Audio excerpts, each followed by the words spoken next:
మరణమును కొనుట అనే వర్తమానం మనం నేర్చుకుందాం. కీర్తన గ్రంథము 7వ అధ్యాయము 11వ వచనం నుండి మనం చదువుకుందాం. న్యాయమును బట్టి ఆయన తీర్పు తీర్చును, ఆయన ప్రతిదినము కోపపడు సర్వశక్తిమంతుడు ఒకడును మళ్ళని ఎడల ఆయన తన ఖడ్గమును పదును పెట్టును, తన విల్లు ఎక్కుపెట్టి దానిని సిద్ధపరిచి ఉన్నాడు. వాని కొరకు మరణ సాధనములను సిద్ధపరిచి ఉన్నాడు. తన అంబులను అగ్నిబాణములుగా చేసి ఉన్నాడు. పాపమును కనుటకు వాడు ప్రసవ వేదన పడుచున్నాడు. చేటును గర్భమున ధరించిన వాడై అబద్ధమును కనియున్నాడు. వాడు గుంట త్రవ్వి దానిని లోతు చేసి ఉన్నాడు. తాను త్రవ్విన గుంటలో తాను పడిపోయెను. వాడు తలంచిన చేటు వాని నెత్తి మీదకే వచ్చును. వాడు యోచించిన బలత్కారము వాని నడినెత్తి మీదనే పడును. యావే న్యాయము విధించువాడని నేను ఆయనకు కృతజ్ఞతాస్తుతులు చెల్లించెదను. సర్వోన్నతుడైన యావే నామమును కీర్తించెదను. హల్లెలూయా, హల్లెలూయా. చూడండి, ఇక్కడ ఆయన ఏం చెప్తున్నాడంటే, పాపమును కనుటకు వాడు ప్రసవ వేదన పడుచున్నాడు. చేటున గర్భమున ధరించిన వాడై అబద్ధమును కనియున్నాడు. చేటున గర్భమును ధరించిన వాడై అబద్ధమును కనియున్నాడు. పాపమును కనుటకు ప్రసవ వేదన పడుచున్నాడు. మనము యాకోబు రాసిన పత్రిక 1వ అధ్యాయము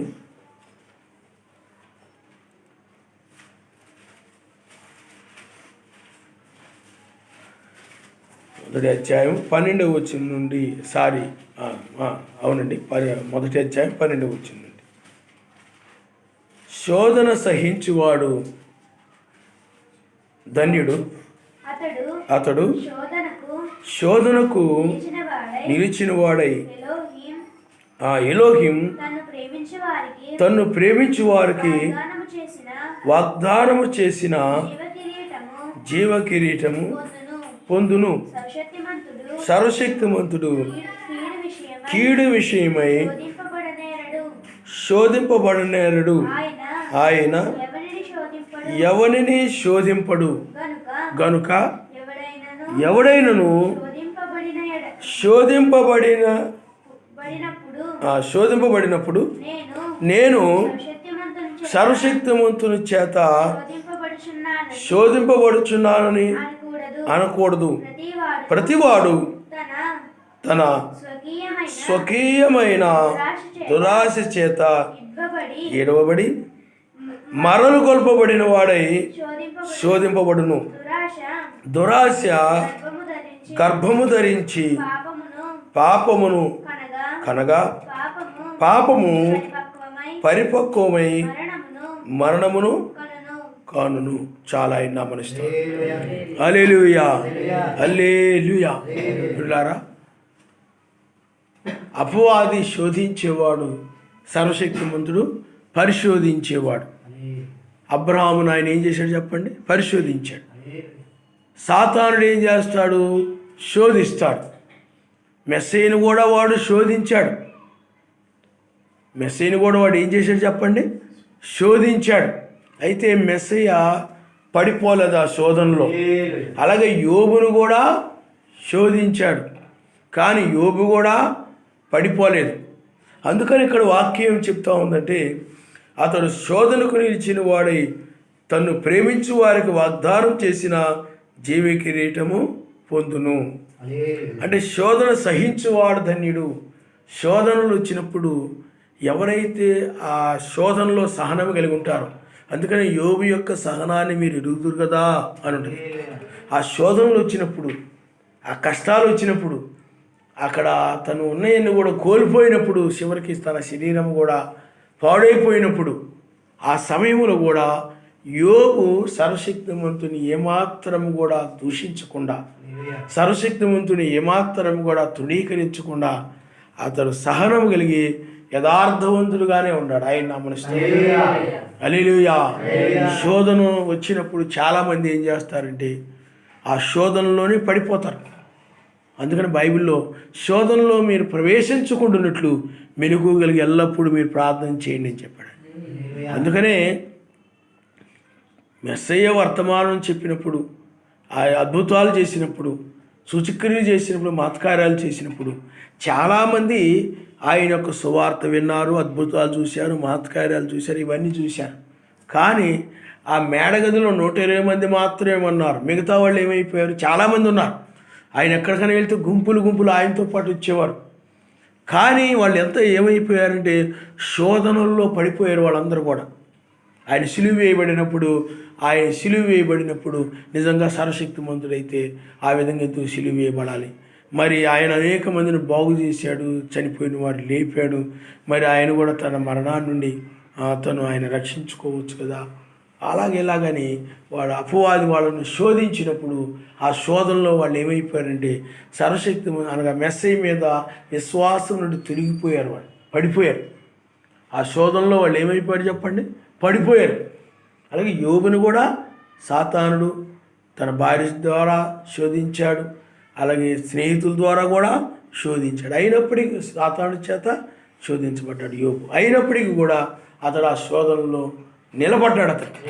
అంతేగాని వాళ్ళు చెప్పిన మాటల్లో పడిపోయి వాటిలో చెప్పిన మాటని కూడా బుర్రూపి వాళ్ళు చెప్పినట్లుగా నడిచినట్లయితే అతను ఏమైపోయాడు చెప్పండి? ఆ శోధనలో పడిపోయేవాడే.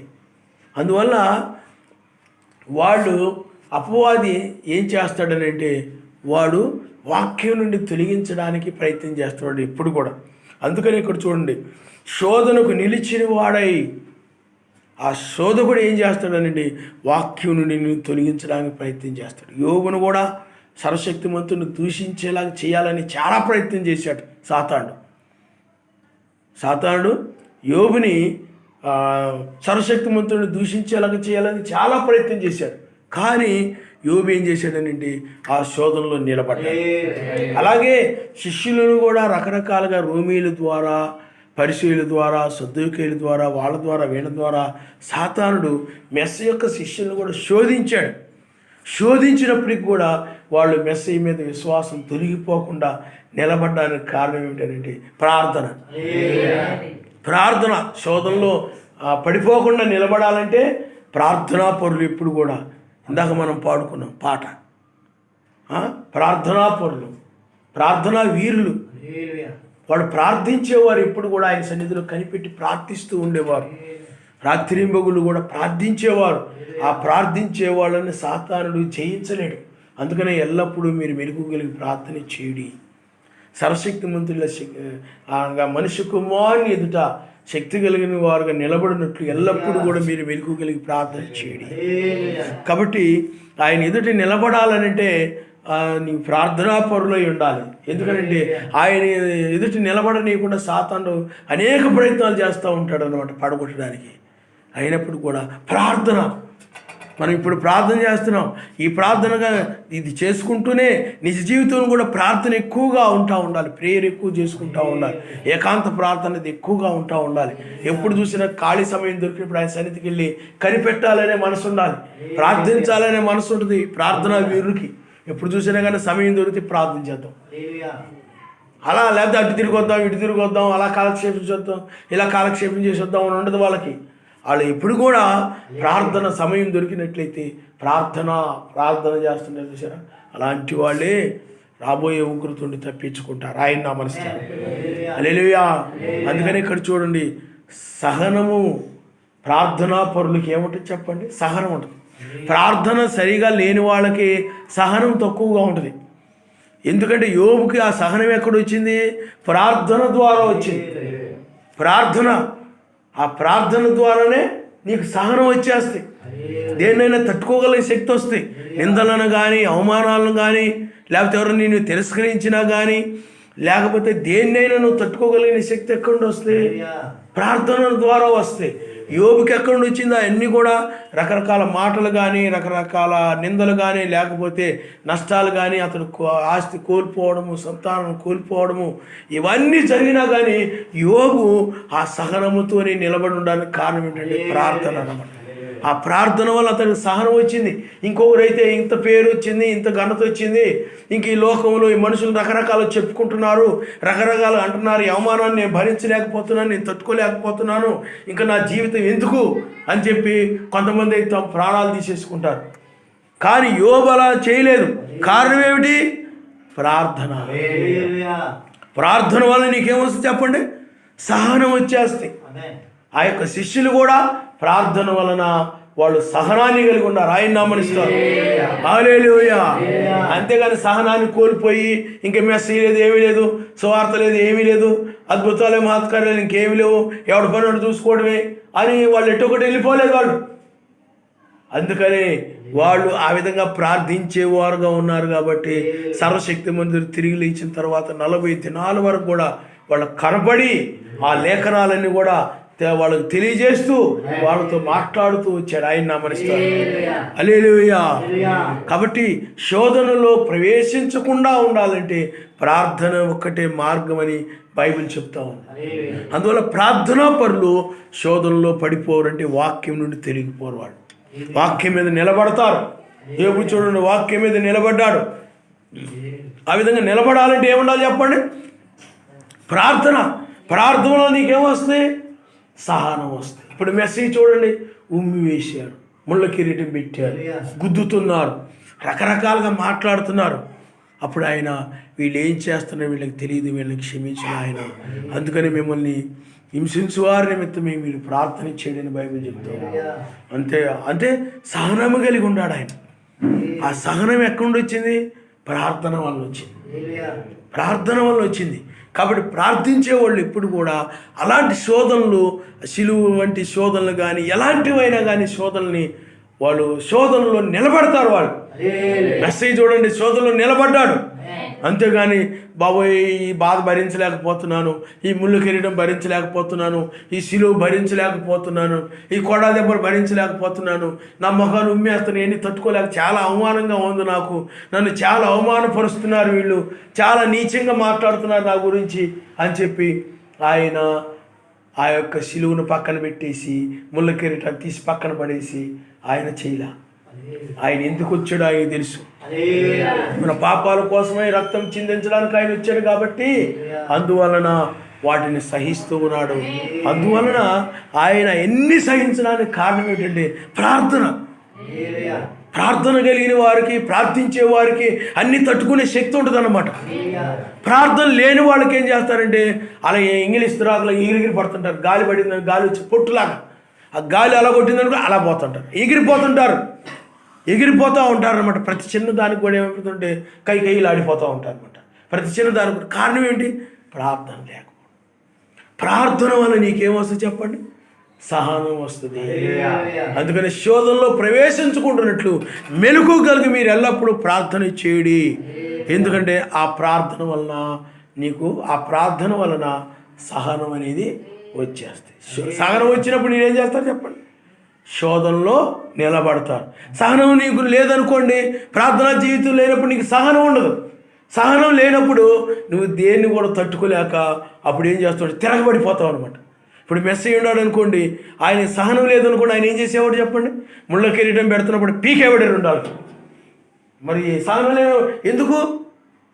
మళ్ళీ నాకు ముళ్ళ కిరీటం పెడుతున్నారు. ఆయన కొడా దెబ్బలతో కొడుతున్నప్పుడు తిరగబడేవాడు ఆయన. కానీ తిరగబడకుండా మౌనంగా ఆయన సహించడానికి కారణము ప్రార్థన.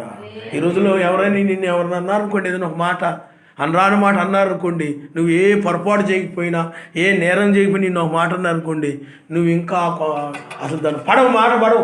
ఒప్పుకో, నన్ను ఎందుకు అనాలా అని కనబడిన వాళ్ళకి అందరికి చెప్పడము, నన్ను ఎందుకు అనాలా అలాగని సాగదీసేస్తుంటాం. అది సాయంత్రం దాకా, లేకపోతే మరుసటి రోజు కూడా కొంతమందికైనా అయితే, కొంతమంది ప్రాణం పోయేవారు కూడా అది పోదలాగా కొంతమందికి అలా ఉంటుందండి.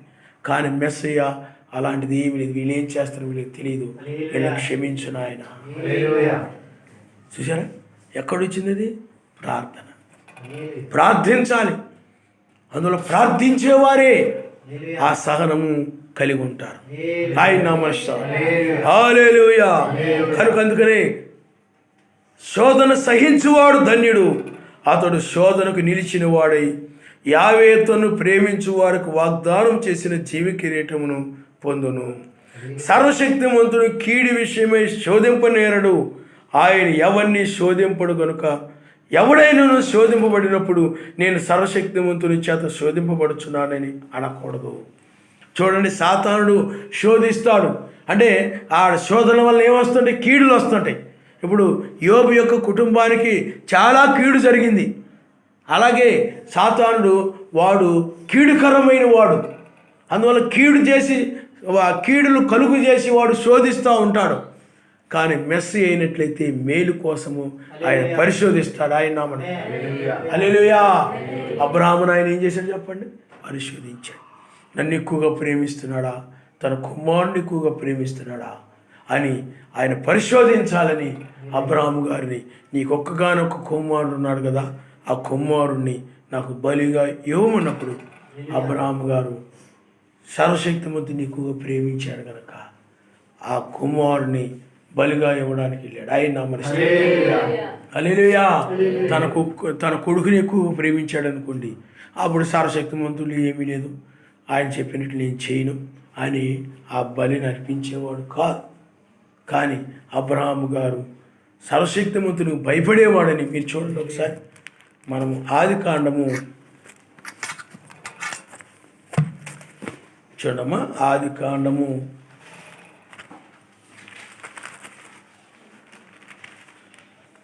'హల్లెలూయా స్తోత్రం.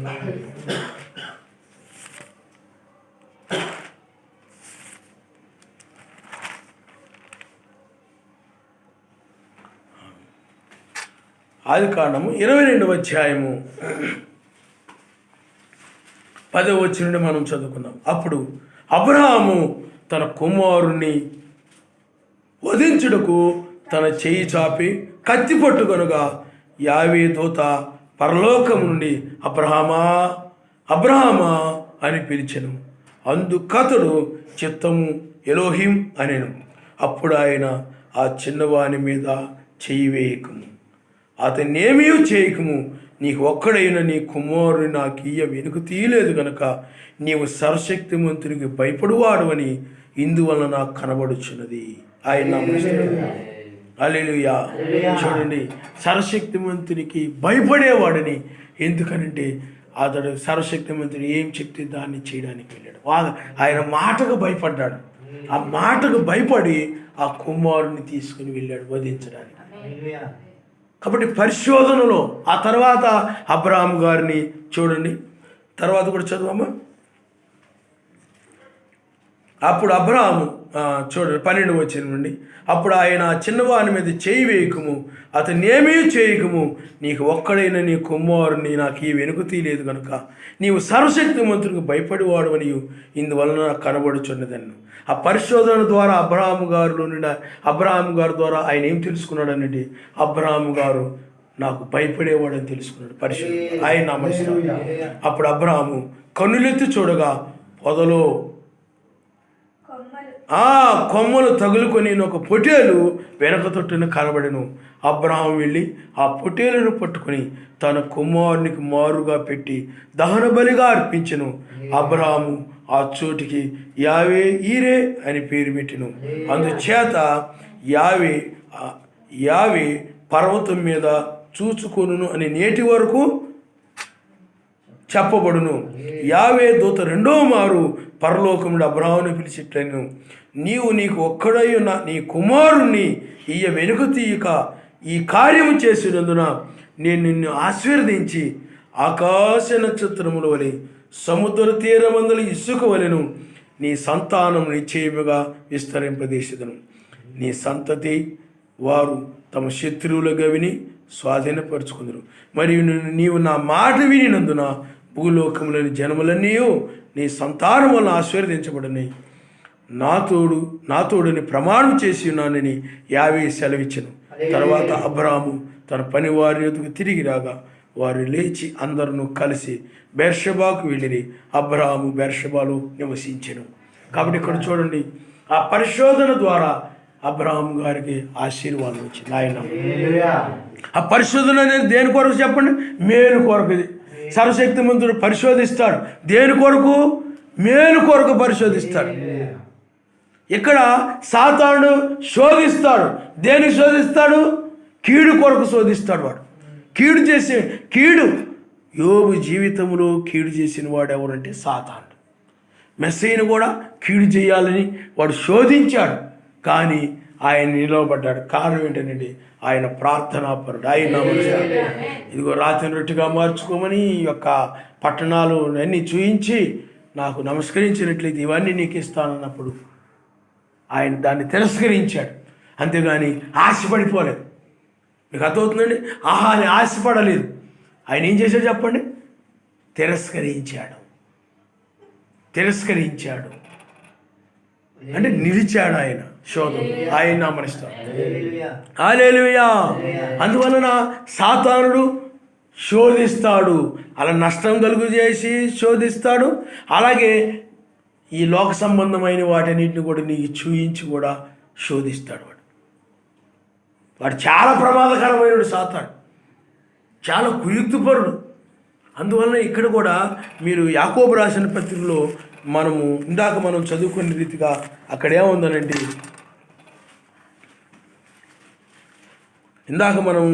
చదువుకునే రీతిగా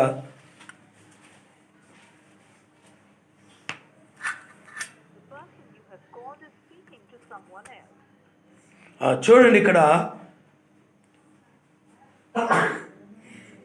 చూడమ్మా, దురాశ 15వ వచనంలో, దురాశ గర్భమును ధరించి పాపమును గనగా పాపము పరిపక్వమై మరణమును కనును. నా ప్రియ సహోదరులారా మోసపోకుడి. అంటే సాతానుడు ఏం కలుగు చేస్తాడు? దురాశ కలుగు చేస్తాడు. అటు కీడు కలుగు చేస్తాడు, లేకపోతే దురాశ కలుగు చేస్తాడు. ఇప్పుడు మెస్సీకి చూడండి, నమస్కారం చేసినట్లయితే ఇవన్నీ నీకు ఇస్తానని వాడు ఆశ కలుగు చేశాడు, ఆశ పెట్టాడు. ఆ యొక్క పట్టణాలు, ఆ యొక్క నగరాలు, లేకపోతే ఆ యొక్క రాజ్యాలు, ఆ జనులని, ఆ సింహాసనాలని ఇవన్నీ చూయించి నాకు మొక్కినట్లయితే ఇవన్నీ నీకు ఇచ్చేస్తానని వాడు దురాశ పెట్టాడు అనమాట. అది చెడ్డ ఆశ కలుగు చేసాడు వాడు. అందుకని దురాశ ఎప్పుడు కూడా సాతానుడు దురాశ కలుగు చేస్తాడు, చెడ్డ ఆశ కలుగు చేస్తాడు వాడు. ఇక్కడ ఏదోనులో కూడా సాతానుడు వాడు ఏం చేశాడనండి? చెడ్డ ఆశను కలుగు చేశాడు, అంటే దురాశను కలుగు చేశాడు. దురాశ అంటే ఏమిటి చూడండి, మీరు ఏం కలుగు చేశాడనంటే, మీరు ఆదికాండము ఒకసారి చూడండి అమ్మా. నేను మీకు కొంచెం నిదానం చెప్తాను. చూడండి, ఆదికాండము 3వ అధ్యాయము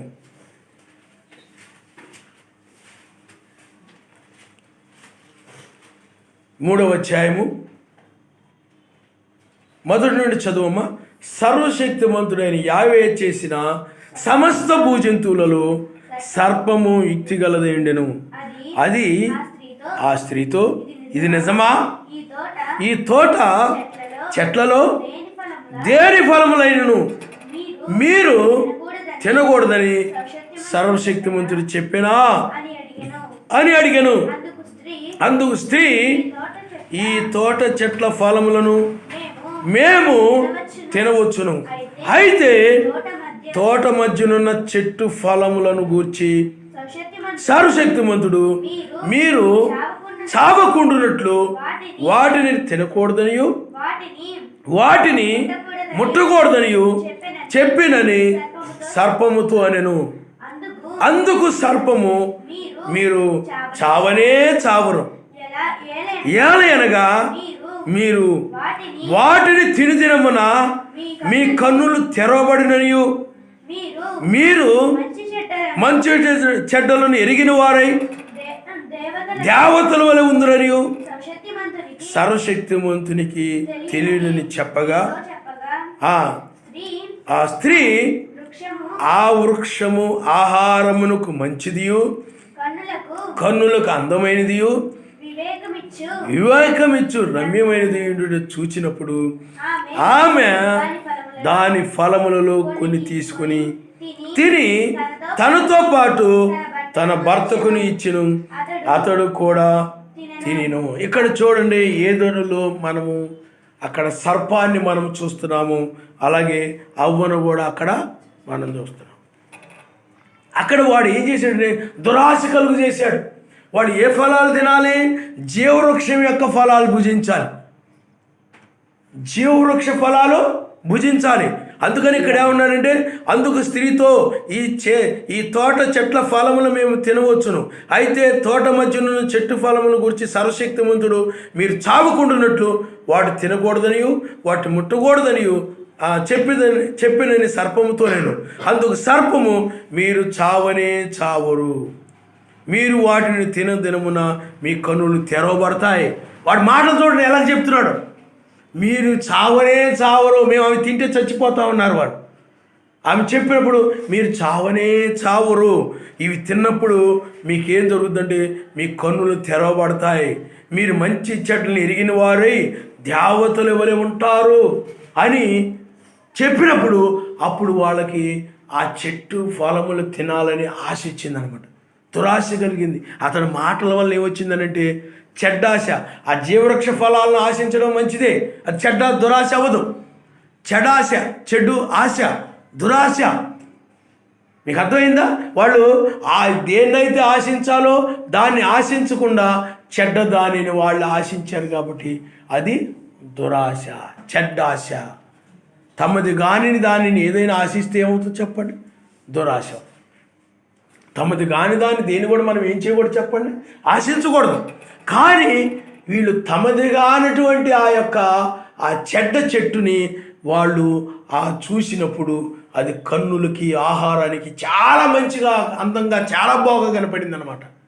అంటే సాతానుడు మాటల వలన ఆ చెట్టు ఫలములు తింటే మీరు చావరే చావరు, అప్పటి వరకు కూడా వాళ్ళు దాని గురించి అనగా సర్వశక్తిమని చెప్పిన మాటలను బట్టి తింటే చనిపోతామని భయంతో ఉండేవారు. వాళ్ళు తింటే చనిపోతామని దాని వైపు వెళ్ళేవారు కాదు. కానీ మీరు తిన్నారనుకోండి దేవతలు వలె ఉంటారు, మంచి చెడ్డలు ఎరిగిన వారు ఉంటారు, మీరు అసలు చావరు. అబద్ధం చెప్పాడు వాడు. సాతాను ఏం చెప్పాడు చెప్పండి, అబద్ధం చెప్పాడు. అప్పుడు ఎప్పుడైతే వాళ్ళు ఆ ఫలముల వైపు చూశారో అవి వాళ్ళకి తినాలనేటువంటి ఒక ఆశ కలిగింది, అదే దురాశ, అదే చెడ్డాశ. అయితే అక్కడ ఫలములు అంటే ఫలములు కాదు, అక్కడ చెడ్డ క్రియ జరిగింది. అందుకనే జీవవృక్షమేమో మెస్సయ్యకి సాదృశ్యంగా ఉంటే ఈ మంచి చెడ్ల తెలియనిచ్చేటువంటి ఈ వృక్షమేమో అది లోకానికి సాదృశ్యంగా ఉందన్నమాట. అయితే వీళ్ళు ఎప్పుడైతే ఆ ఫలములు తిన్నారో ఆ తర్వాత వాళ్ళు కన్నులు తెరవబడ్డాయని అవన్నీ కూడా మన బైబిల్లో చదువుతుంటాం. అయితే ఇక్కడ మీరు గ్రహించాల్సిన విషయం ఏమిటంటే ఆ దురాశ. అందుకని యాకోబు రాసిన పత్రికలో ఏమని చెప్పండి, దురాశ గర్భము ధరించి పాపమును కనగా. దురాశ ఏమైపోయింది చెప్పండి, గర్భము ధరించింది. అంటే దురాశ అంటే ఇక్కడ ఏం జరిగిందనంటే ఆ చెడ్డ ఫలములు భుజించారు అని అంటే ఫలములనుగా క్రియలు, అక్కడ చెడ్డ క్రియ జరిగింది. అందుకని సర్ప సంతానం అనే వర్తమానంలో బ్రహ్మం గారు దీన్ని చెప్పారన్నమాట. ఏది అక్కడ చెడ్డ క్రియ జరిగింది అంటే అక్కడ ఒక పాపం జరిగిందనమాట. అంటే అవ్వ సర్పమును కాలవడం అనేది జరిగిందనమాట. అదే చెడ్డ క్రియ జరిగిందనమాట. ఆ చెడ్డ క్రియ ఏం జరిగిందని, ఆ చెడ్డ క్రియ అంటే దురాశ గర్భమును ధరించగా, అంటే అవ్వ ఈ యొక్క గర్భాన్ని ధరించింది. దేనివల్ల అంటే సర్పం వల్ల గర్భాన్ని ధరించింది. అంటే దురాశ వలన ఆవిడ ఏం చేసింది చెప్పండి, గర్భాన్ని ధరించింది. ఆ గర్భము ధరించినప్పుడు ఆ తర్వాత మరలా ఆదాముకు కూడా ఇచ్చినప్పుడు మరలా ఆదాముతో కూడా కలిసింది ఆమె. అప్పుడు ఇద్దరు ఆమె యొక్క గర్భములో ఉన్నారు. అయితే ఇక్కడ ఆ యొక్క దురాశ పాపమును, దురాశ గర్భము ధరించి, చూడండి, దురాశ గర్భము ధరించి పాపమును కరగా. పాపం అంటే ఎవరు? కయ్యూను. పాపం అంటే ఎవరు చెప్పండి? కయ్యూను. పాపం అనగా బైబిల్ ఏముందంటే అవిశ్వాసమే పాపం అని ఉంది. ఒక అవిశ్వాసం ఇచ్చాడు, వాడే కయ్యూను. అందుకనే పాపం, దురాశ గర్భమును ధరించి పాపమును కనగా. ఆ పాపం ఎవరనంటే కయ్యూని. మీకు అర్థమవుతుందండి? అలాగే ఆదాముకి అవ్వకి జన్మించిన వాడు ఎవరనంటే హేబేలు పుట్టాడు. సర్పానికి అవ్వకి పుట్టినవాడు ఎవరు చెప్పండి? అంటే దుష్టుడు మూలంగా పుట్టాడు. మీరు చూడండి, మీరు ఆ యొక్క 1వ యోహాను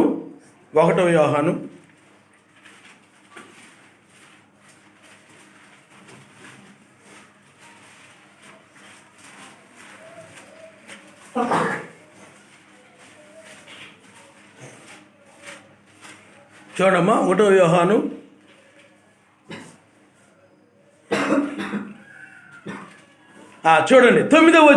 3వ అధ్యాయం 9వ వచనం.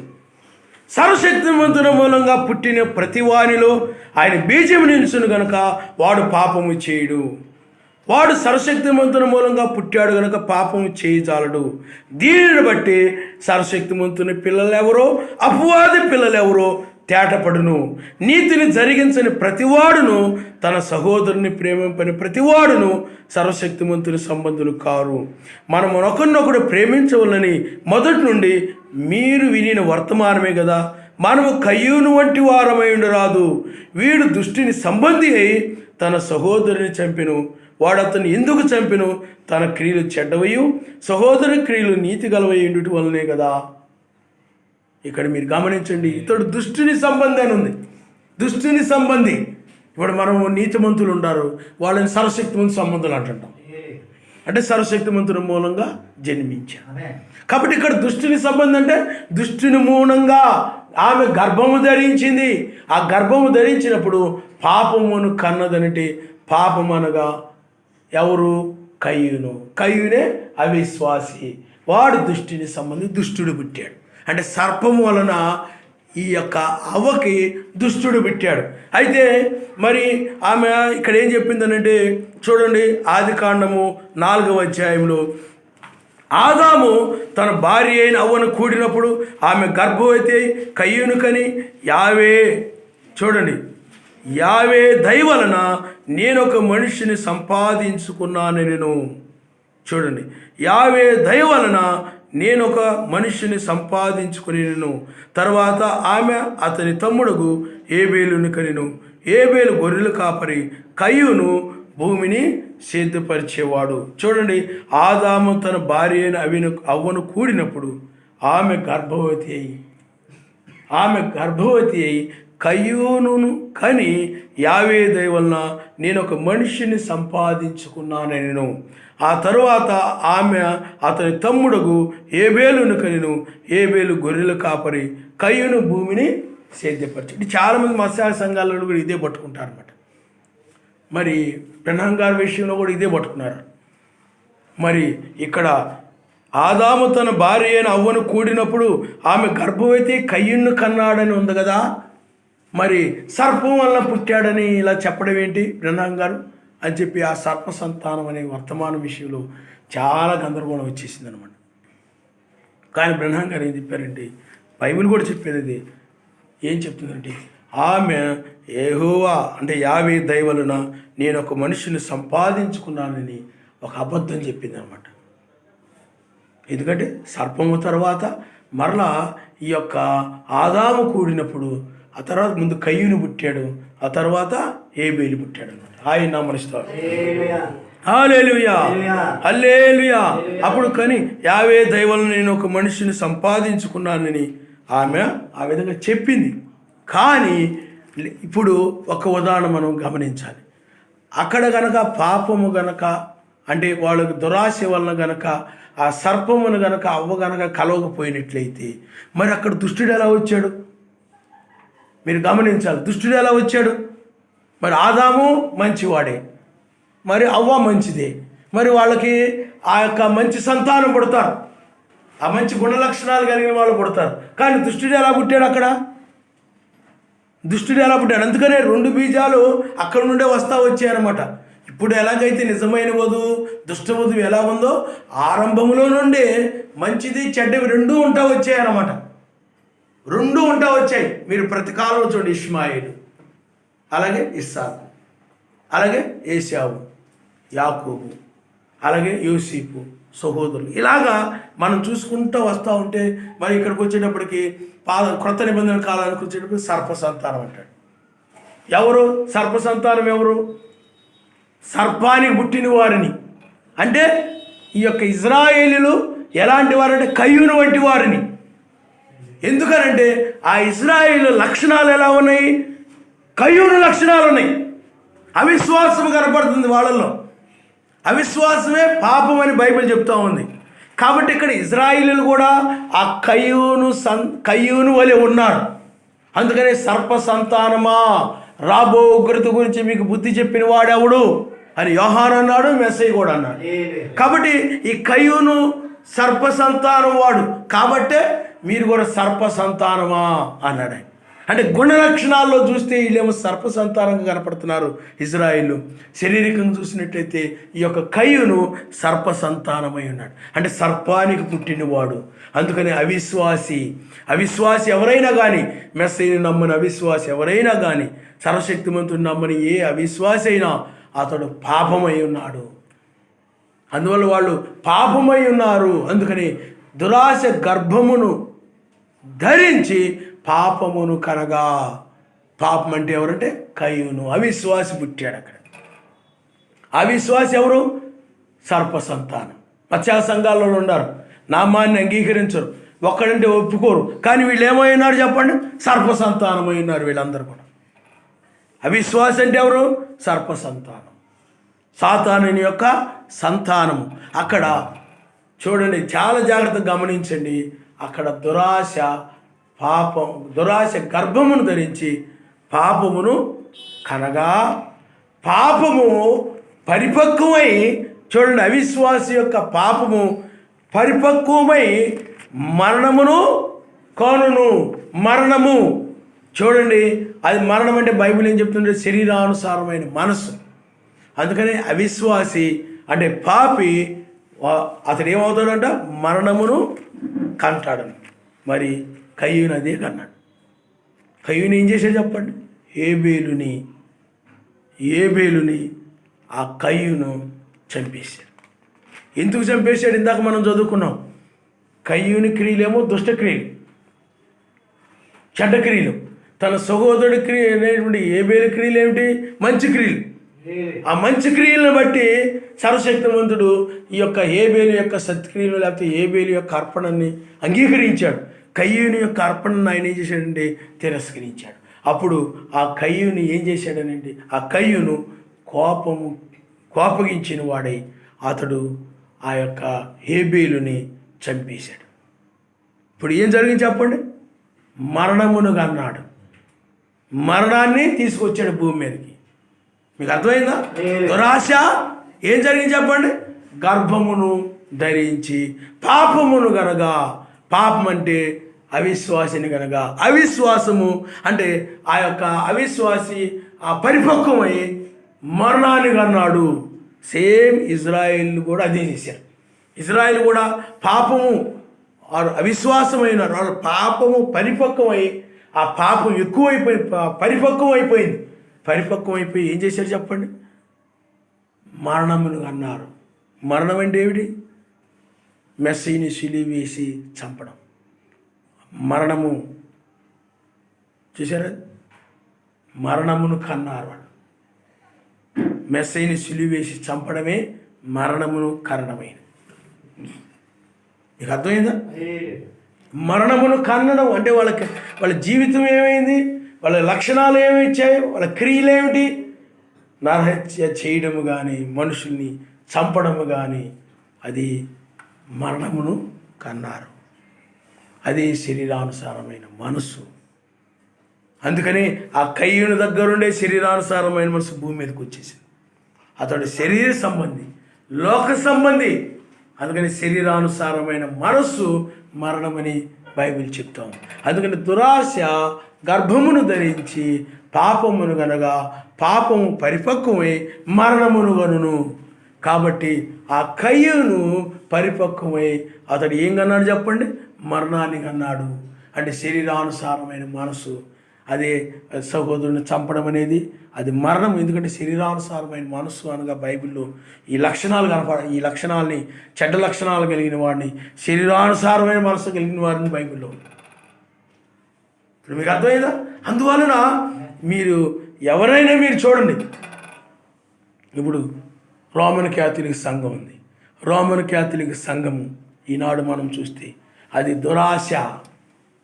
325 నిశా సమావేశంలో ఆ యొక్క రోమన్ క్యాథలిక్ సంఘము సాతానునితో ఏకీవించింది. మీకు అర్థమైందా? రోమన్ క్యాథలిక్ సంఘం అంటే ఆ యొక్క స్త్రీ సాతానునితో ఏకీవించడం వల్ల ఏమొచ్చేసింది? పాపాన్ని కంది. పాపం అంటే ఏమిటి? త్రిత్వము, లెంట దినాలు, క్రిస్టమస్, ఈ యొక్క స్త్రీ ఆరాధన, ఇవన్నీ కూడా వచ్చేసాయి. విగ్రహ ఆరాధన ఇవన్నీ వచ్చేసాయి. ఇదంతా కూడా పాపము, పోపు ఇవన్నీ కూడా. అందుకని పోపులది వచ్చేసింది. పోపు ఎవరు? కయ్యూనుకు సాదృశ్యంగా ఉన్నాడు. అది సాతానుడు కలవడం వల్ల, ఆ సంఘం సాతానుతో ఏకీవించడం వలన ఈ యొక్క అబద్ధమైనటువంటి సిద్ధాంతాలు, అంటే ఒక పోపును కూడా తీసుకొచ్చాడు. పోపు ఏమై ఉన్నాడంటే కయ్యూనై ఉన్నాడు. వాడు దుష్టుని సంబంధి, సాతాను సంబంధి.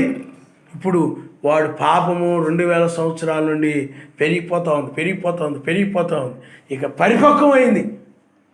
పోపు యొక్క పాపం, రోమన్ క్యాథలిక్ సంఘం యొక్క పాపం పరిపక్వం అయిపోయింది అనమాట. అందువలన రోమన్ క్యాథలిక్ యొక్క కుమారుడు ఎవరంటే పోపే. పోపు ఇప్పుడు పాపము పోపు అంటే ఎవరు? అవిశ్వాసి. అతడు ఒక పాపి. ఇప్పుడు అతడు పరిపక్వం అవుతూ వస్తున్నాడు. ఇప్పుడు రేపు ఏం కంటాడు చెప్పండి? మరణమును కంటాడు. మరణాన్ని ఎలా కంటాడు? మనం ఎత్తబడిన తర్వాత, మనం కొనుకోబడిన తర్వాత. ఇప్పటికేంటంటే ఆత్మీయంగా చంపుతూ వచ్చాడు దుర్బోధల ద్వారా. క్రిస్టమస్, లెంట దినాలు అలాంటి బోధల ద్వారా అనేక మంది చంపుతూ వచ్చాడు వాడు. మరణాన్ని కన్నాడు వాడు. రేపు మనం ఎత్తబడిన తర్వాత యూదులు ఉంటారు. ఆ యూదులకి ఆ పోపికి మధ్య అప్పుడు ఈ పోపు ఏం చేస్తాడంటే అనేక మంది యూదుల్ని చంపేస్తాడు. ఆనాడు కయ్యూను ఎలాగైతే హేబేలుని చంపాడో, అలాగే ఈ యొక్క ఇశ్రాయేలు ఎలాగైతే మెస్సీని చంపారో, రేపు పోపు కూడా ఏం చేస్తాడనంటే యూదుల్ని అనేక మందిని చంపుతాడు. ఎందుకంటే ఆ రోములో ఉన్నటువంటి ఆత్మ, ఆ కయ్యూనులో ఉన్న ఆత్మ, అది అలా పనిచేస్తూ మనుషుల్లోని పనిచేస్తూ రోములో కూడా వచ్చింది. రోములో నుండి మరలా సంఘాల్లోకి వచ్చింది, రోమన్ క్యాథలిక్ సంఘంలోకి వచ్చేసింది. పోపు కయ్యూనై ఉన్నాడు. అతడు సర్ప సంతానమై ఉన్నాడు, సర్పం యొక్క కుమారుడై ఉన్నాడు. కాబట్టి అతడు శరీరానుసారమైనటువంటి మనసు కలిగిన వాడు. అందుకని శరీర సంబంధమైనవన్నీ కూడా, లోక సంబంధమైన వాడన్నింటి తీసుకొచ్చాడు వాడు. విగ్రహారాధన, సిద్ధాంతాలు రకరకాలు. అందుకని మరణమును కన్నాడు. అందుకని ఆజ్ఞాత క్రమమే పాపంలో వచ్చి జీతము మరణం అని ఉంది బైబిల్. పాపంలో వచ్చి జీతం ఏంటి చెప్పండి? మరణం. చూడండి, మీరు రోమిలు రాసిన పత్రిక మనం ఒకసారి చదువుకుందాం. చూడము, రోమిలు రాసిన పత్రిక 6వ అధ్యాయము 19వ వచనం మీరు చదువుకుందాం. మీ శరీర బలహీనతలను బట్టి మనుష్య రీతిగా మాట్లాడుచున్నాను. ఏమనగా అక్రమము చేయుటకు, అపవిత్రతకును, అక్రమమునకును మీ అవయములను దాసులుగా ఎలాగూ అప్పగించుతారో, అలాగే పరిశుద్ధత కలుగుటకై ఇప్పుడు మీ అవయములను నీతికి దాసులుగా అప్పగించుడి. మీరు పాపమునకు దాసులై ఉన్నప్పుడు నీతి విషయమై నిర్బంధము లేని వారై ఉంటిరి. అప్పటి క్రియల వలన మీకేమి ఫలము కలిగిను? వాటిని గురించి మీరు ఇప్పుడు సిగ్గుపడుచున్నారు కారా? వాటి అంతము మరణమే. ఇప్పుడు మీకు అర్థమవుతుందా? వాటి అంతము మరణమే. చూడండి, అప్పుడే క్రియల వల్ల మీకేం ఫలము కలిగను? వాటి గురించి మీరు ఇప్పుడు సిగ్గుపడుచున్నారు కాదా? వాటి అంతము మరణమే. వాళ్ళు ఆజ్ఞ అతిక్రమించిన తర్వాత ఏమొస్తుంది చెప్పండి? మరణమే. ఆజ్ఞ అతిక్రమే పాపం, పాపం వల్ల వచ్చే జీతము. కింద కూడా మీరు చదవండి, మీకు అర్థమవుతుంది చూడమ్మా. వాటిని గురించి మీరు ఇప్పుడు సిగ్గుపడుచున్నారు కారా? వాటి అంతము మరణమే. అయితే ఇప్పుడు పాపము నుండి విమోచించబడి సర్వశక్తిమంతుడు దాసులైనందున పరిశుద్ధత కలుగుటియే మీకు ఫలము. దాని అంతము నిత్య జీవము. పరిశుద్ధత కలుగుటియే మీకు ఫలము. ఆ ఫలము యొక్క అంతములు ఏమొస్తుంది చెప్పండి? నిత్య జీవం వస్తుంది. అలాగే ఇక్కడ చూడండి, ఏలయనగా పాపం వల్ల వచ్చే జీతము మరణము. పాపం వల్ల వచ్చే జీతం ఏమిటి? మరణము. ఆజ్ఞాతక్రమే పాపము, పాపం వల్ల వచ్చే జీతము మరణం. ఎవరైనా ఆజ్ఞ అతిక్రమిస్తే అతను ఏమైపోతాడు చెప్పండి? మరణిస్తాడు. ఆత్మీయంగా ఏమైపోతాడు? మరణిస్తాడు. ఆడు మరణించడమే కాకుండా అనేక మందిని చంపుతాడు. అందుకని ఆ యొక్క కయ్యను కూడా పాపమై ఉన్నాడు. పాపం పరిపక్వమై అతడు మరణమును కన అంటే ఆజ్ఞ అతిక్రమించాడు. మరి సహోదరుని ప్రేమించాలనే వాక్యాన్ని ఏం చేశాడు చెప్పండి? అతిక్రమించాడు. తన సహోదరుని ఏం చేశాడు చెప్పండి? చంపివేశాడు. అంటే దీని అర్థం ఏమిటంటే పాపం వల్ల వచ్చే జీతము మరణము. పాపం చేసినప్పుడు చివరికి ఏం పొందుకుంటాడు? మరణకరమైన జీవితాన్ని పొందుకుంటాడు. మీకు అర్థమైందా? ఆ మరణం అంటే ఆజ్ఞాతిక్రమమే పాపము, పాపం వల్ల వచ్చే జీతము మరణము. అందుకనే ఏదోనులో వాళ్ళు ఆజ్ఞ అతిక్రమించినప్పుడు వాడు ఒక పాపిని కన్నారు. ఆ పాపి వలన భూమి మీదకి మొట్టమొదట మరణము సంభవించింది. మరణాన్ని కన్నాడు వాడు. అంటే ఒక హేబేల్ని చంపాడు. అంటే అక్కడ ఆజ్ఞ అతిక్రమించాడు. ఆజ్ఞ అతిక్రమం ఏమిటి చెప్పండి? మరణాన్ని తీసుకొచ్చింది భూమి మీద. మీకు అర్థమైందా? అతడు మరణించాడు. అలాగే మానవాళంతటికి కూడా మరణము వచ్చేసింది, ఆజ్ఞ అతిక్రమించాడు. అందుకని శారీరక మరణం ఉంది, ఆత్మ సంబంధమైన మరణం కూడా. అందుకని ఆ యొక్క బైబిల్లో మనం చూసినట్లయితే ఈ యొక్క పోపు ఒక మృత్యు అని ఉంది బైబిల్లో. అందుకని మరణము ఆజ్ఞాతిక్రమే పాపము, పాపములు జీతం మరణము. అందుకని ఆ బోధలు కానీ ఆ సిద్ధాంతం ఆ క్రియలన్నీ కూడా మరణం. మీకు అర్థమైందా? అందుకని వాళ్ళు ఎప్పుడైతే ఆ యొక్క సాతానుతో కలిసిపోయారో, అపవాదితో కలిసిపోయారో అప్పుడు ఏమొచ్చింది చెప్పండి? ఆజ్ఞాతిక్రమే పాపం. ఆ పాపం అనగా పోపే. ఆ పోపు ఏం తీసుకొచ్చాడు భూమి మీదకి? మరణాన్ని. మరణం అనగా వాక్య వ్యతిరేకమైన ప్రతిదీ కూడా మరణమే. తీర్థం అనేది మరణం. ముగ్గురు దేవుడి సిద్ధాంతం అనేది ఏమిటి చెప్పండి? మరణం. లెంట దినాలని మరణం. కృష్ణం అనేది మరణం. ప్రతిదీ కూడా ఏమైనా చెప్పండి? వాక్య వ్యతిరేకమైన దాన్ని తీసుకొచ్చాడు. వాడు మృత్యువు. చూడండి ప్రకటన గ్రంథము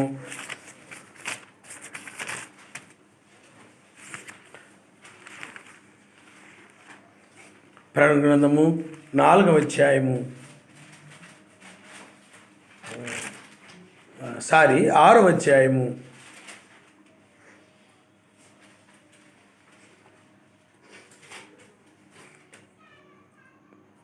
6వ అధ్యాయము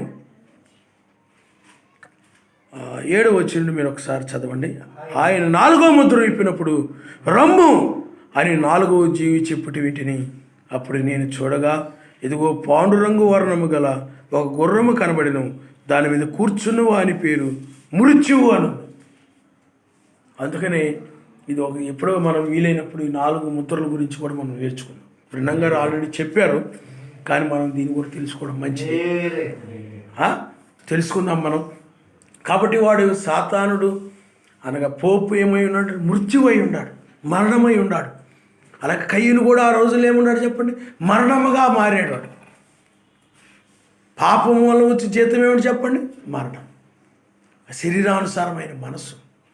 ఆ శరీరానుసారమైన మనసు, మరి ఆత్మానుసారమైన మనసు, శరీరానుసారమైన మనసు రెండూ ఉన్నాయి. ఈ శరీరం ఇప్పుడు మనం లోకస్తులు ఉన్నారు, వాళ్ళకి ఏ మనసు ఉంటుంది చెప్పండి? శరీరానుసారమైన మనసు. శరీరానుసారమైన మనసు అంటే శరీర సంబంధమైన వాటి మీద మనసు ఉంచుతారు. అంటే అన్యాయాల మీద, వ్యభిచారాల మీద, దొంగతనాల మీద, నరహత్యల మీద, త్రాగుడు మీద, రకరకాల వాటి మీద మనసు ఉంటుంది వాళ్ళని. శరీరానుసారమైన మనసు అంటారు. ఈ శరీర సంబంధమైన విషయాల మీద మనసు ఉంచుతుంటారు.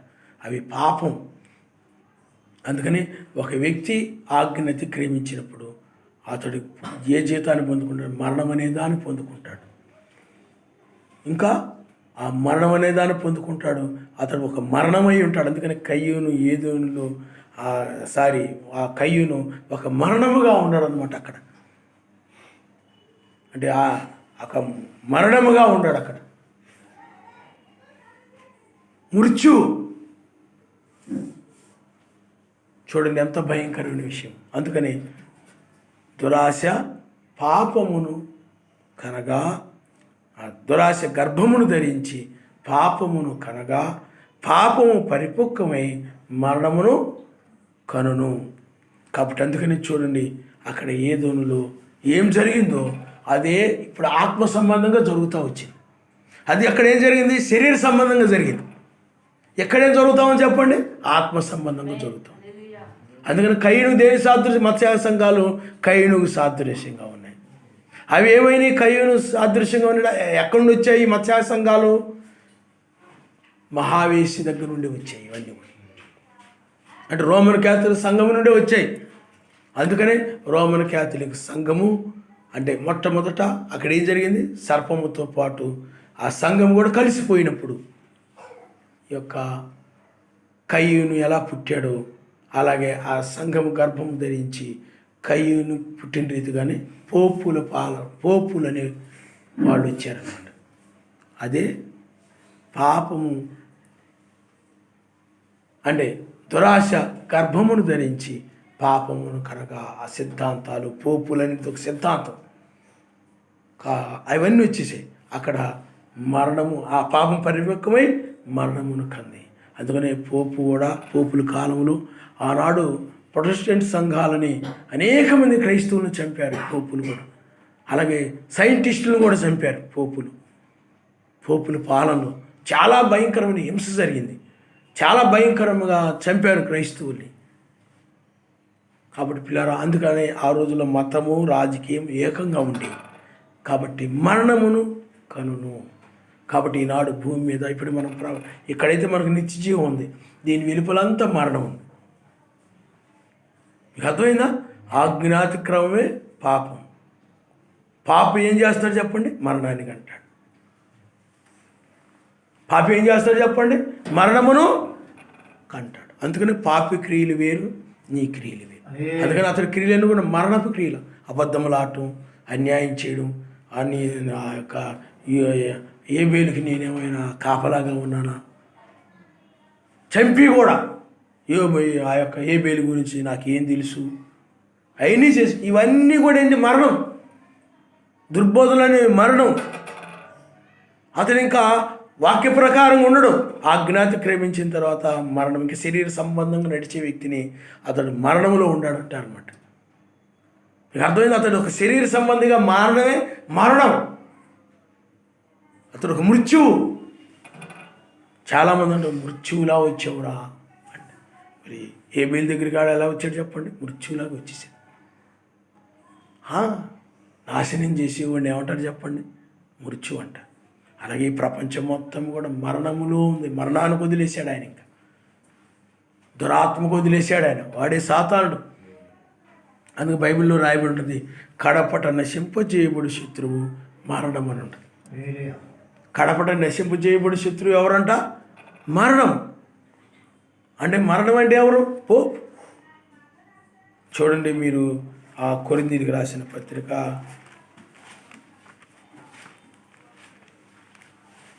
చూడమ్మా. 2 కొరింథీయులకు రాసిన పత్రిక 15వ అధ్యాయము 26వ వచనం. 15వ అధ్యాయము 26వ వచనం. క్షమించండి. 1 కొరింథీయులకు రాసిన పత్రిక 15వ అధ్యాయము 1 కొరింథీయులకు రాసిన పత్రిక 15వ అధ్యాయము 26వ వచనం. కడపట నశింపజేయబడు శత్రువు మరణము. ఇప్పుడు కూడా నువ్వు చూడండి, విజయమందు మరణం మృంగివేయబడిన లేఖనము నెరవేరుతా ఉంది. మీకు అర్థమైందా? విజయమందు మరణం మృంగివేయబడిన లేఖనము కూడా నెరవేరుతా ఉంది. అందువల్ల ఆ కయ్యూను వల్ల వచ్చిన ఆ మరణాన్ని, ఆ శరీరానుసారమైన మనస్సు, ఈ యొక్క శరీర క్రియలతో ఉన్నటువంటి ప్రపంచం, ఆ ప్రపంచంలో నువ్వు పుట్టావు, మెస్సయ్యను నమ్ముకున్నావు, ఇప్పుడు నువ్వు జీవిస్తూ ఉన్నావు. ఆ మరణము నుండి విమోచించమని నువ్వు మూలుగుతూ ఉన్నావు.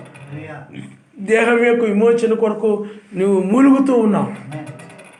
ఇప్పుడు ఈ కడబోరం రాగానే ఎక్రమని స్వరాన్ని బట్టి ఈ శరీరం రూపాంతరం చెందుతుంది. విజయమందు మరణము విరిగివేయబడతాడు. అందుకని ఈ శరీరాన్ని తీసుకొచ్చిన వాడెవరు? వాళ్ళే. అందువలన కయ్యూనేమోనండి సర్ప సంతానమై ఉన్నాడు. అందువల్ల దురాశ గర్భము ధరించి పాపమును కనగా, అంటే దురాశ, వాళ్ళ యొక్క చెడ్డాశ, అవ్వ యొక్క చెడ్డాశ వలన ఆమె సర్పం వలన ఒక గర్భాన్ని ధరించినప్పుడు పాపమును కనగా, పాపం ఎలా పడుతుందో చెప్పండి? పాపం అనగా అవిశ్వాసి. కయ్యూను పుట్టాడు. ఆ కయ్యూను యొక్క పాపం పరిపక్వం అవడం వల్ల ఏమొచ్చింది చెప్పండి? మరణం వచ్చింది. ఆ మరణము అలాగా ప్రపంచం మొత్తం కూడా సంఘాల్లోకి, శాఖల్లోకి, అన్నింటిలోకి వచ్చేసింది. అప్పుడు ఏంటంటే శారీరకంగా అక్కడ ఏబేలును చంపడం. మరి చంపడం అనేది చూడండి, చంపడం అనేది ఆ వ్యక్తిని మరణించడం ఒకటి. అక్కడ ఈ పాపాత్ముడు కూడా మరణంలో ఉన్నాడు. అతడు ఒక పాపాత్ముడు పరిపక్వమైనప్పుడు, పాపం ఎక్కువైపోయినప్పుడు అతడు ఏం చేస్తాడు చెప్పండి? పరిపక్వమైనప్పుడు ఇలాంటి చెడ్డక్రియలు చేస్తాడు అనమాట. సేమ్ ఇప్పుడు ఇది ఆత్మ సంబంధంగా జరుగుతుంది. ఆ రోజుల్లో శారీరకంగా జరిగింది. ఇప్పుడు ఆత్మ సంబంధంగా ఎలా జరుగుతుంది? ఆత్మ సంబంధంగా ఎలా జరుగుతుంది? ఆనాడు ఇజ్రాయేలీలు ఉన్నారు, కయ్యూనుకు సాదృశ్యంగా ఉన్నారు. మెస్సీయేమో హేబీలుకు సాదృశ్యంగా. అలాగే ఇప్పుడు పోపు, మా యొక్క మత్స్యాల సంఘాలు, రోమన్ క్యాథలిక్ సంఘము, ఇవన్నీ మనం చూస్తే ఆ పోపు కయ్యూనుకి సాదృశ్యంగా ఉన్నాడు. ఆయన వధువు హేబేలుకు సాదృశ్యం. ఆయన నామస్తుడు, నువ్వు హేబేలుకు సాదృశ్యంగా ఉన్నావు. అందుకని ఆనాడు కయ్యూని ఎలాగైతే హింసించాడో ఇప్పుడు కూడా ఈ యొక్క మత్స్యాల సంఘాల వలన, ఈ దుర్బోధకుల వలన నువ్వు కూడా హింస పొందుతూ వస్తున్నావు. అయితే నీవు సహిస్తూ ఉన్నావు. ఆయన నామస్తుడు. హల్లెలూయా. అందుకని అక్కడ అపవాదిని ఆ ఏదోనులో అవ్వను కూడా ఏం చేసి చెప్పండి? సాతానుడు శోధించాడు. ఇవన్నీ చూయించి నీవు గనక ఆ ఫలములు తిన్నట్లయితే మీరు ఎలా ఉంటారు అలా ఉంటారు. ఇక్కడ కూడా మెస్సీని శోధించినప్పుడు వాడు ఏం చేసి చెప్పండి? నీవు మొక్కినట్లయితే నువ్వు రాజు అయిపోతావు, ప్రపంచానికి నాయకుడు అయిపోతావు, నువ్వు గొప్పవాడు అయిపోతావు. అలాంటి ఆశలు కలుగు చేస్తాడు. అవన్నీ దురాశలు. సాతాను కలుగు చేసే ఆశలు ఏమిటి చెప్పండి? దురాశలు. అందుకనే ఒక వ్యక్తి, ఏ వ్యక్తి అయినా కానీ ఏం చెప్తాడనంటే, మొట్టమొదట అతడు గనక ఆయన ఆజ్ఞని అతిక్రమించినప్పుడు అతడి జీతంగా ఏం పొందుకుంటాడంటే మరణాన్ని పొందుకుంటాడు. ఆ మరణాన్ని పొందుకున్నాడంటే అతడి క్రియలన్నీ కూడా ఇంకా శరీరానుసారంగా ఉంటాయి. ఇంకా అతడు శరీరానుసారంగా నడుస్తాడు. మీకు అర్థమైందా? కాబట్టి ఆ యొక్క కయ్యూను వల్ల వచ్చినటువంటి ఆ మరణమును ఇప్పుడు మనము జయించి మహిమ శరీరంతో పైకి వెళ్తాం. ఆయన హల్లెలూయా. అందుకని ఈ శరీరం ఏమన్నా చెప్పండి? శరీరం ఒక మరణం అంటే ఏంది? అసూయ, ద్వేషము, క్రోధము, అలాంటి లక్షణాలతో ఉండేది ఈ శరీరం అంతా. నువ్వు ఆయన ఎరగకముందు విగ్రహారాధన, అవన్నీ కూడా మరణం. వాక్య వ్యతిరేకమైందంతా ఏమైనా చెప్పండి? మరణం. వాక్యాన్ని మీరితే మరణిస్తారన్న, కానీ మీరక ముందు నువ్వు మరణంలో ఉన్నావు. అయితే నువ్వు ఆయన దగ్గరకు వచ్చావు. ఆయన దగ్గరకు వచ్చినప్పుడు ఆయన ఏం చెప్తున్నాడు?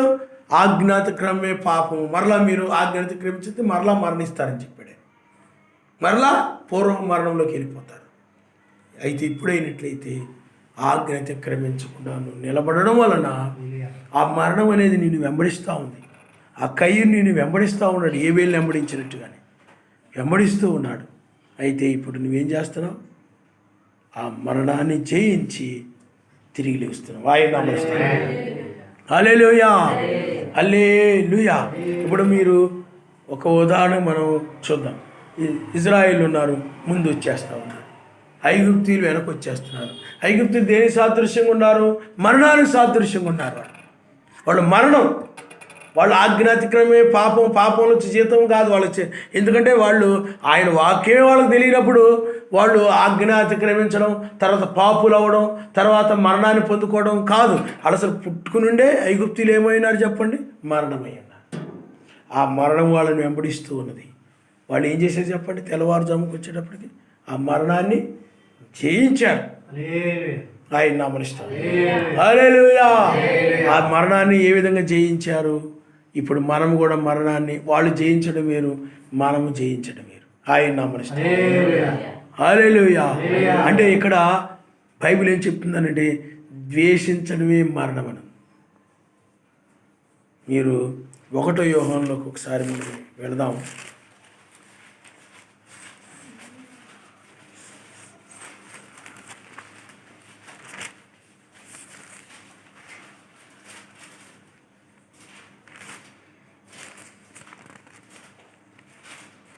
చూడండమ్మా,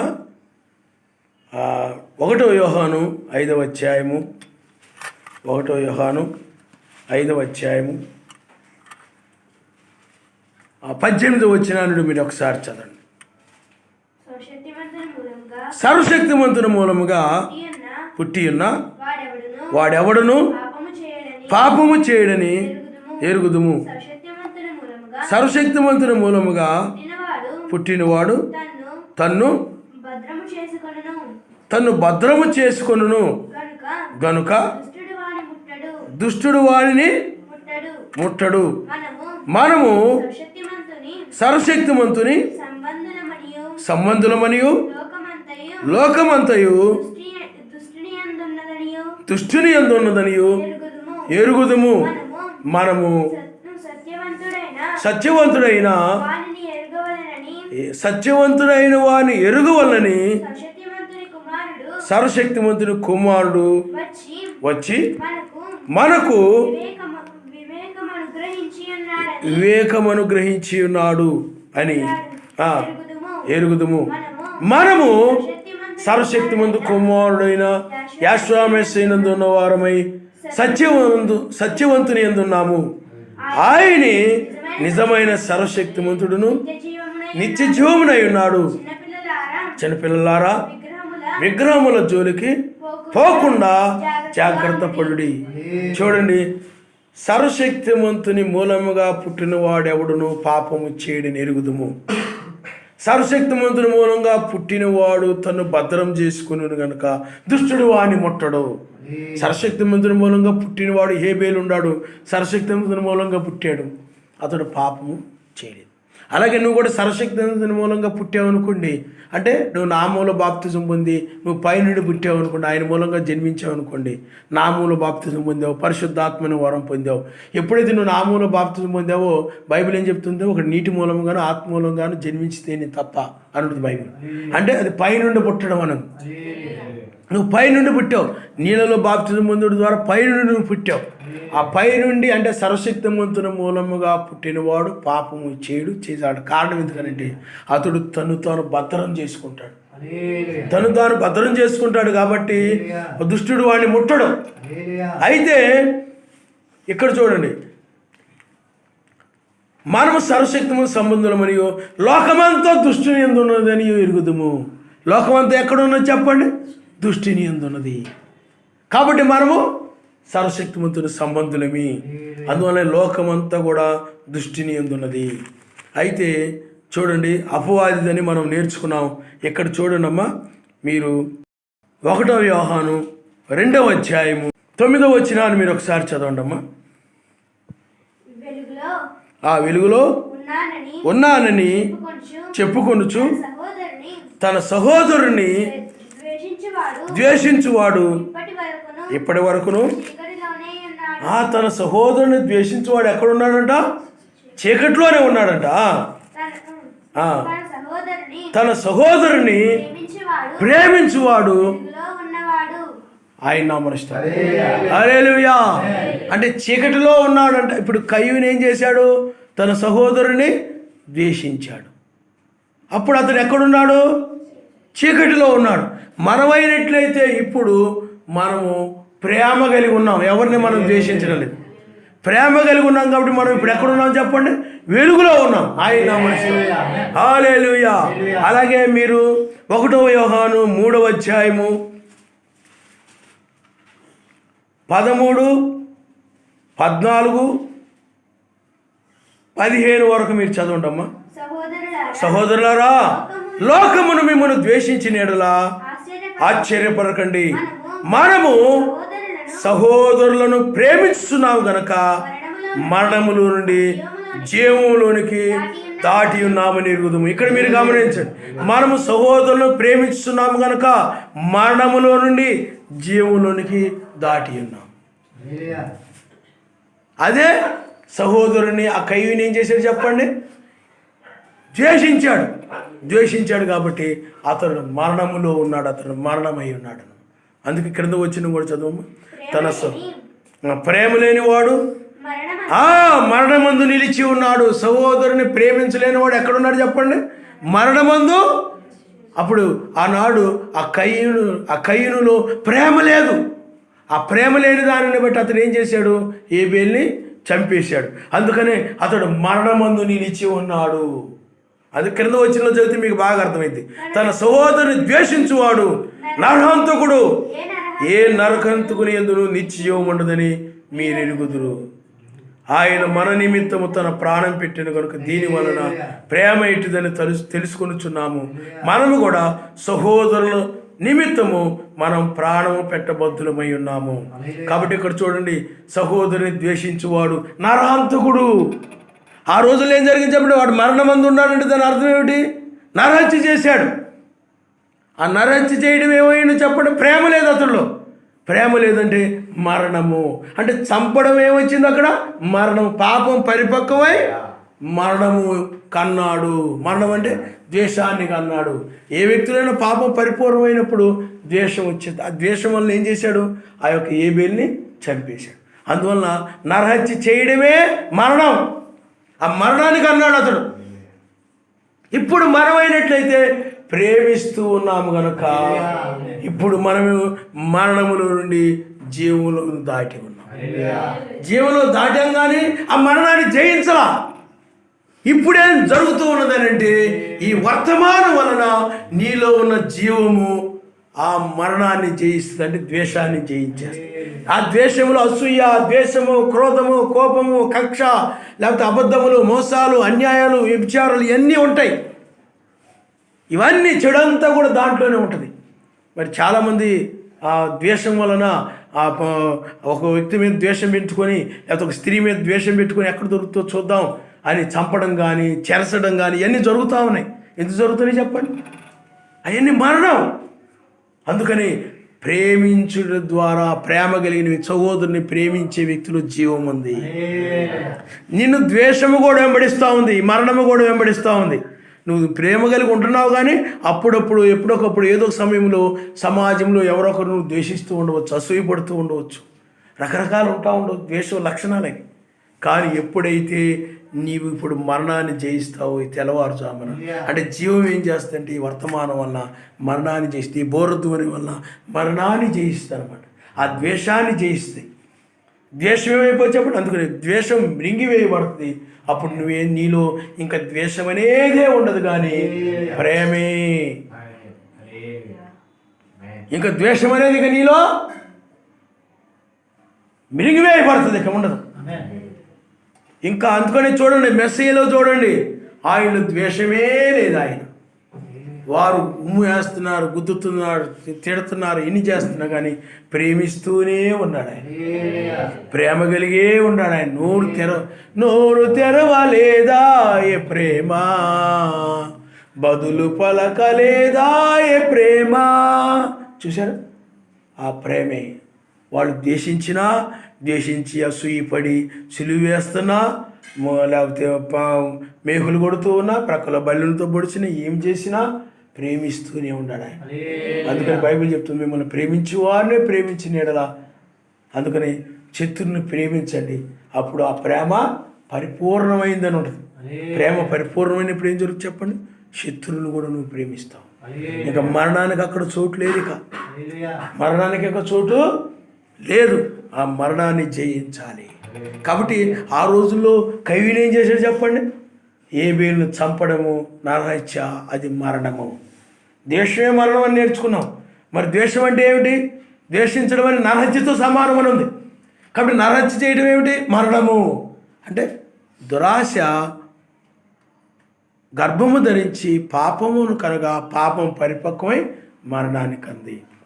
అలాగే ఏ వ్యక్తి అయినా కూడా ఆయన ఆజ్ఞను కనుక అతిక్రమించినట్లయితే అతడు ఆ పాపం పరిపక్వమైనప్పుడు దానివల్ల ఏ ఫలితాన్ని పొందుకుంటాడు? ద్వేషం అనే దాన్ని పొందుకుంటాడు.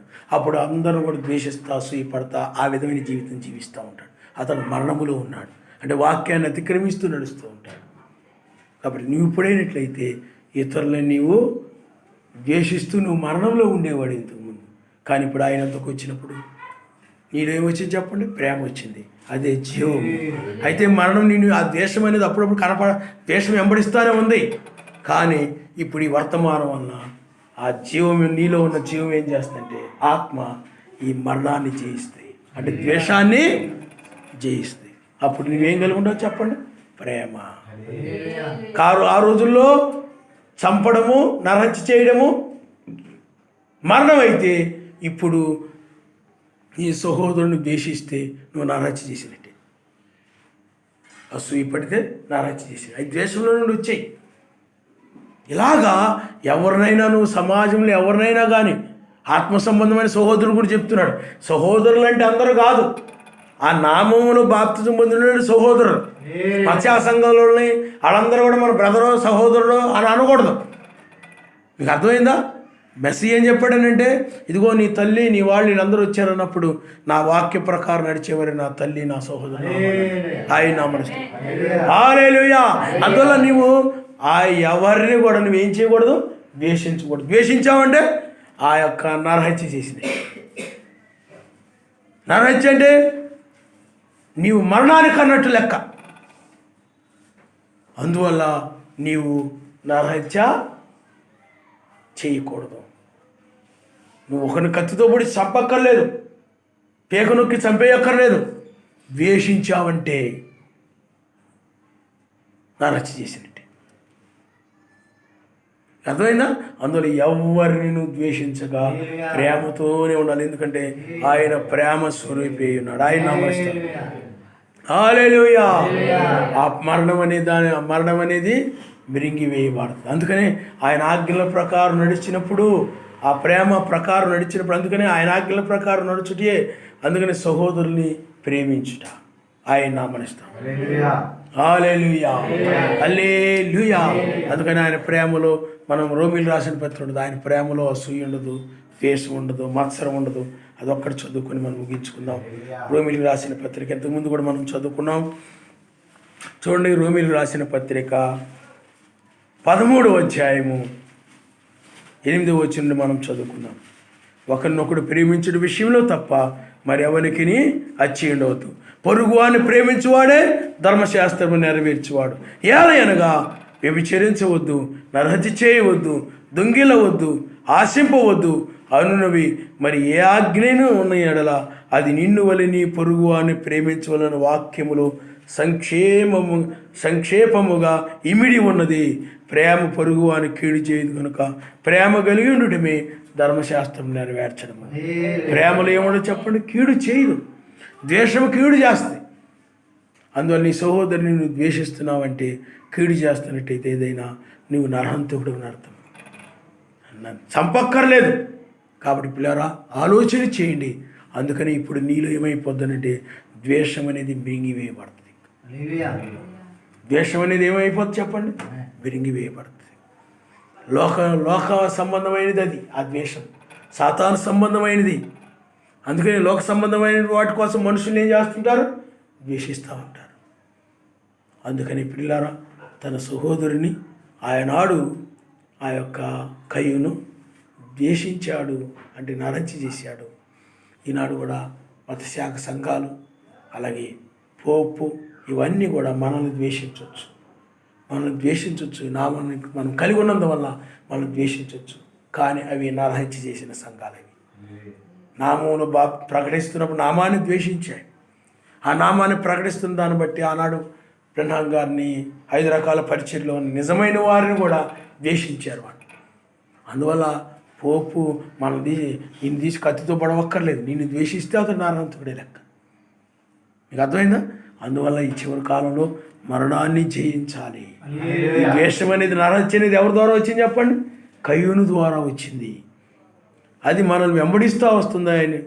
కానీ ఇప్పుడు ఈ తెల్లవారుజామున ఏం జరుగుతుంది? ఆ ద్వేషం అనేటువంటిది, ద్వేషం అనగా మరణము. ఆ మరణం అనేది ఇప్పుడు మినిగివేయబడుతుంది. ఇప్పుడు నీవు ఆయన యొక్క ప్రేమ స్వరూపాన్ని కలిగి ఉంటావు. ఆయన నామనిస్తాను. హల్లెలూయా. తల వంచుకోండి, మనం ప్రార్థన చేసుకుందాం. ఇంకా నీవు మరణం క్రింద ఉన్నావా? కయ్యూను తెచ్చిన మరణము అది నరహత్య. అతడు గర్భమును ప్రియులారా దురాశ వలన ఆమె గర్భము ధరించి కయ్యూను కంది. ఆ కయ్యూను మరణానికి అన్నాడు. ఆ మరణమే నరహత్య, ద్వేషమే మరణమని బైబిల్ చెప్తా ఉంది. నరహత్య అనగా ద్వేషమే, ఆ నరహత్య చేయడమే మరణమని మనం చూస్తున్నాం లేఖనాల ద్వారా. హల్లెలూయా. ఎవరినైనా ద్వేషిస్తున్నావేమో, ద్వేషిస్తే నువ్వు ఆ కయ్యూను వలె నరహంతకుడివే. ప్రేమే, వాళ్ళు ఎలాంటి వాళ్ళైనప్పటికీ కూడా ప్రేమ. మెస్సీ చూడండి, ఆయన ద్వేషించలేదు. పరిసయ్యులను కానీ, సద్దూకయ్యులను కానీ, యూదులను కానీ, ఇశ్రాయేలును కానీ, రోమీయులను కానీ సహనించి నువ్వు ప్రేమించాలి. సహనము కలిగి నువ్వు ప్రేమించాలి. ఇస్కరియోతు యోధాను ఆయన ద్వేషించలేదు, ఆయన ప్రేమించాడు. నువ్వు కూడా ప్రేమ కలిగి ఉండు. ఎవరిని ద్వేషించొద్దు. ద్వేషిస్తే నరహత్య. వాళ్ళు ఎవరైనా కానీ, లోకస్తులు కానీ, నీ సహోదరులు కానీ, ఎవరినైనా కానీ నీలో ద్వేషం అనేది ఉండకూడదు. సమాజంలో వారిని ఎలా ప్రేమిస్తావో వెలుపల వారి పట్ల కూడా నువ్వు అదే ప్రేమ కలిగి ఉంటావు. ఎవరిని ద్వేషించదు, వాళ్ళ క్రియలు ద్వేషించు. వ్యక్తులను ద్వేషించకూడదు. వాళ్ళ పాపాన్ని ద్వేషించు, వాళ్ళ చెడ్డ మాటలు ద్వేషించు, వాళ్ళ చెడ్డ ఆలోచనలు ద్వేషించు, వాళ్ళ చెడ్డ క్రియలు ద్వేషించు. కానీ మనుషులను ఎట్టి పరిస్థితులు కూడా ద్వేషించకూడదు. ద్వేషిస్తే నరహత్య, అది మరణము.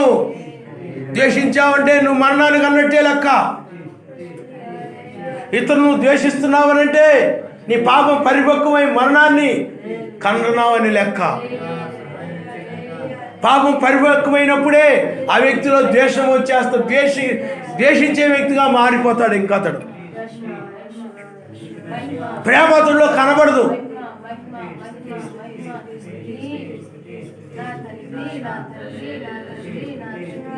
యోసేపు యొక్క సహోదరులు కూడా దురాశ వారిలో ఒక గర్భాన్ని ధరించి పాపం పరిపక్వమై వారిలో ఆ యొక్క యోసేపు మీద ద్వేషం వచ్చింది. ఆ ద్వేషం అనేటువంటిది అతన్ని చంపాలనేటువంటి ఆలోచన, నరహత్య చేయాలనే ఆలోచన. ఆ యోసేపుని ఆ గుంటలోను త్రోసివేశారు. అవిశ్వాసం వల్ల వాళ్ళు ఆ విధంగా, కళలు నమ్మకపోవడం వల్ల ఆ విధంగా చేశారు వాళ్ళు. అందువల్ల అతడు యోగక్షేమాలు కూడా అడగలేకపోయారు, వాళ్ళు తెలుసుకోలేకపోయారు. ఆ ద్వేషము అప్పగా అంతరంగంలో ఉన్న దానిని బట్టి. హల్లెలూయా, హల్లెలూయా, హల్లెలూయా.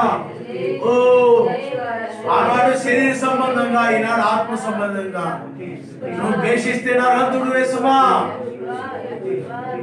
అది మరణము సుమా.